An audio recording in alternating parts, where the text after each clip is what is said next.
கார்த்திகை தீபத்துக்கும் முருகனுக்கும் உள்ள தொடர்ப மக்கள் வந்து இந்த மாதிரி சொல்றாங்க. அதாவது முருகன் தான் முதல்ல வந்து காடுகளை அழிச்சு விவசாய நிலங்களை உருவாக்கினாராம், விவசாயத்தை உருவாக்கினாராம். அந்த காடுகளை வந்து எப்படி அழிச்சிருக்காங்கன்னா நெருப்பு மூலமா தான். நெருப்பை எப்ப வேணாலும் வைக்கலாமான்னா அப்படி வைக்க முடியாது. கோடை காலத்துல நெருப்பு வச்சிட்டோம்னா அந்த காட்டுத்தீயை நம்மளால அணைக்கவே முடியாது. அதனால கார்த்திகை மாதத்துல மழை பெய்யறதுக்கு முன்னாடி நெருப்பை வச்சு விட்டுட்டோம்னா அதுக்கப்புறமா மழை வந்து அதை வந்து அணைச்சிரும். இப்ப கூட நம்ம ஊர்கள்ல இந்த மாதிரி சொல்லுவாங்க, கர்ணனுக்கு பிறகு கொடையும் இல்லை, கார்த்திகைக்கு பிறகு மழையும் இல்லை அப்படின்னு. இப்படி ஒரு கட்டுப்படுத்தக்கூடிய நெருப்பு மூலமா ஒரு குறிப்பிட்ட அளவு காடுகளை அழிச்சு விவசாய நிலங்களை உருவாக்கியிருக்காங்க.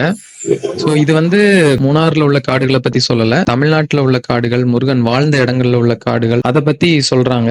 இந்த மாதிரி தீயிட்டு காடுகளை அழித்ததோட நினைவாதான் நம்ம வந்து கார்த்திகை தீபம் கொண்டாடுறோம் அப்படிங்கிற மாதிரி சொல்றாங்க.